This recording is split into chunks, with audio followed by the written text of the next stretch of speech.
Nosso estudo de hoje está no Evangelho de João, capítulo 6, versículo 32. Jesus fala o seguinte: Moisés não vos deu o pão do céu, mas meu Pai vos dá o verdadeiro pão do céu. E Emmanuel comenta na lição 173 do livro Vinha de Luz, o pão divino. Toda a regimentação religiosa na Terra não tem escopo maior que o de preparar as almas ante a grandeza da vida espiritual. Templos de pedra arruinam-se, princípios dogmáticos desaparecem, cultos externos modificam-se, revelações ampliam-se, sacerdotes passam. Todos os serviços da fé viva representam de algum modo aquele pão que Moisés dispensou aos hebreus. Alimento valioso, sem dúvida, mas que sustentava o corpo apenas por um dia, e cuja finalidade primordial é a de manter a sublime oportunidade da alma em busca do verdadeiro pão do céu. O espiritismo evangélico nos dias que correm é abençoado celeiro desse pão. Em suas linhas de trabalho há mais certeza e esperança, mais entendimento e alegria. Esteja, porém, cada companheiro convencido de que o esforço pessoal no pão divino, para a renovação, purificação e engrandecimento da alma, há de ser culto dominante no aprendiz, ou prosseguiremos nas mesmas obscuridades mentais e emocionais de ontem. Observação de ordem fenomênica destina-se ao ouvido. Afirmativas doutrinárias elevam-se para o bem. Horizontes do conhecimento dilatam-se ao infinito. Processos de comunicação com o invisível progridem sempre. Médiuns sucedem-se uns aos outros. Se procuras, pois, a própria felicidade, aplica-te com todas as energias ao aproveitamento do pão divino que desce do céu para o teu coração, através da palavra dos benfeitores espirituais, e aprende a subir com a mente inflamada de amor e luz aos inesgotáveis celeiros do pão celestial. Hoje Emmanuel aproveita para estar falando sobre o pão divino e pega uma passagem do Evangelho de João, inicialmente, que o próprio Cristo está falando: a Moisés não vos deu o pão do céu. Como assim Moisés não deu o pão do céu? Moisés trouxe os 10 mandamentos, não foi? Aqueles 10 mandamentos que foram talhados em pedra no Monte Sinai e que traz 10 princípios morais que são para toda a eternidade. 3 com relação a Deus, 7 com relação ao homem. Com relação a Deus, que Deus é um só, o respeito que se deve ter com Deus e um momento para você dedicar a Ele. E 7, não matar, não roubar, não cobiçar o bem do próximo, não cometer o adultério, não desejar o companheiro ou a companheira do próximo, não falar mentira, honrar pai e mãe. 10 mandamentos. Porém, junto com esses 10 mandamentos, ele trouxe um monte de leis, que eram leis só apropriadas aos costumes da época, para conter um povo ainda muito bárbaro, muito primitivo ainda em seus costumes. E, principalmente também, Moisés não conseguia cumprir muito dos mandamentos do que ele mesmo trouxe, né? Porque o que acontece? Ele falava não matar, porém ele excepcionava: se encontrasse a mulher adúltera, poderia ser apedrejada. Tinha algumas exceções. Então o que acontece? Veio depois Jesus e falou: eu vos dou o verdadeiro pão do céu.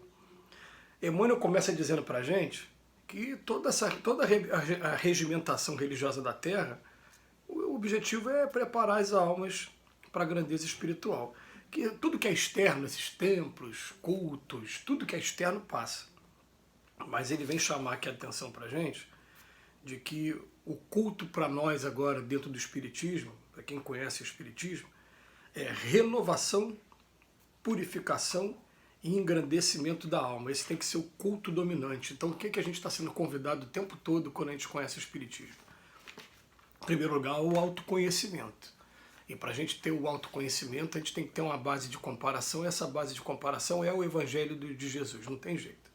Então a gente vai ler o Evangelho de Jesus, vai conseguir identificar aquilo que eu não consigo praticar ainda, e a gente vai fatalmente chegar à conclusão de que a gente é infeliz naquilo que a gente ainda não consegue praticar desse Evangelho. E aí a gente começa, a partir de agora, todo um trabalho de reforma, que ele vem falar aqui de novo, né? Renovação, purificação e engrandecimento. Então, é muito bonito quando a gente conhece o Espiritismo, para quem não conhece principalmente, quando você encontra uma frase lá: reconhece-se o verdadeiro espírita pelo esforço que ele faz em domar as suas más inclinações e por sua transformação moral. Então, o que acontece? Não se exige perfeição de forma alguma. Não existe perfeição na Terra, primeiro ponto. Segundo ponto, ele fala esforço. A gente está se esforçando o tempo todo, procurando conter os nossos maus instintos, procurando controlar as nossas paixões. É esforço. E outra coisa que ele fala domar. Domar não significa extinguir ainda, que muitos de nós a gente cai na ilusão de que a gente extinguiu, porque a vida não está dando oportunidade de mostrar, às vezes, que está instinto coisa nenhuma. Só não está sendo testado agora. Mas quando de repente passa pelo teste, ainda estava aqui, ainda estava bem forte aqui ainda. Mas ele usa o termo domar as más inclinações. E a transformação moral é a gente se colocar como compromisso para cada um de nós. A gente está olhando nos espaços de tempo, falar, eu estou um pouquinho melhor. O ideal é chegar sempre um pouquinho melhor do que eu estou hoje. Está o tempo todo buscando uma evolução. De modo que a gente usa, assim, algumas frases do querido Chico Xavier como mantra para a gente. Ele fala assim, aos outros eu dou o direito de ser como os que quiserem, problema dos outros. Né? Agora a mim não, eu dou o dever, me cobro mesmo ser um pouquinho melhor a cada dia. Esse acaba sendo o trabalho nosso. Ele fala pra gente, o espiritismo evangélico nos dias que correm é o abençoado celeiro desse pão nesse ponto. E vem até fazer observações que as pessoas falam, o que é o espiritismo? O que é que o espiritismo tem de diferente para as outras religiões? Gente, ele vem falar, primeiro, a moral é a do Cristo.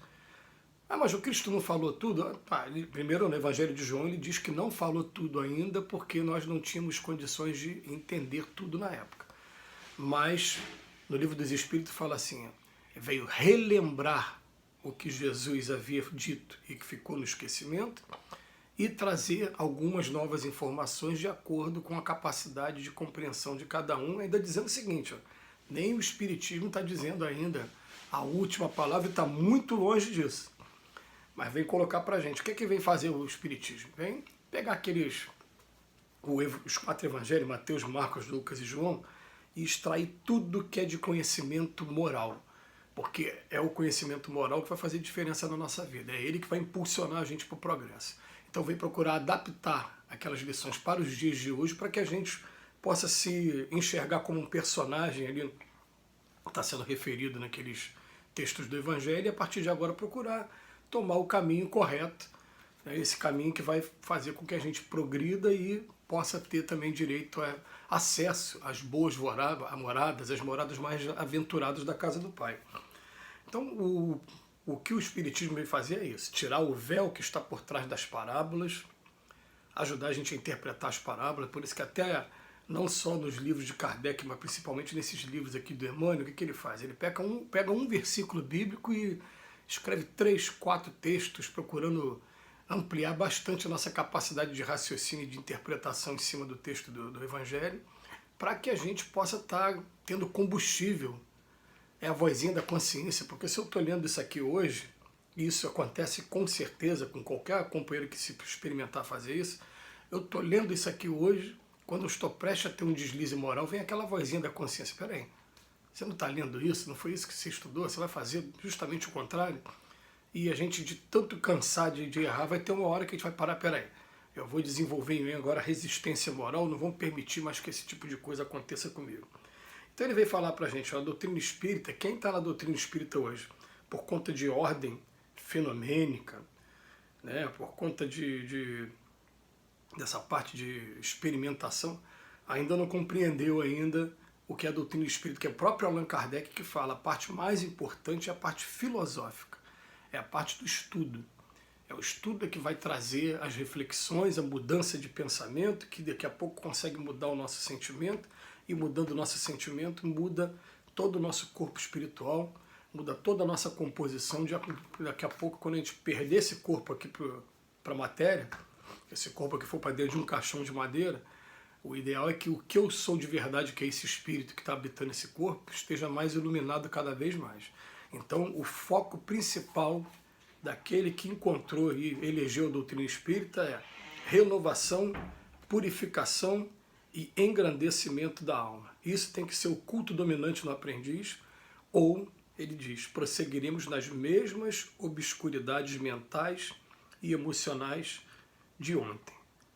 Então, finalzinho, o último parágrafo. Se procuras, pois, a própria felicidade, aplica-te com todas as energias ao aproveitamento desse pão divino que desce do céu para o teu coração, através das palavras dos benfeitores espirituais e aprende a subir com a mente inclinada de amor e luz aos inesgotáveis de celeiro do pão celestial. Que Jesus nos abençoe hoje e sempre.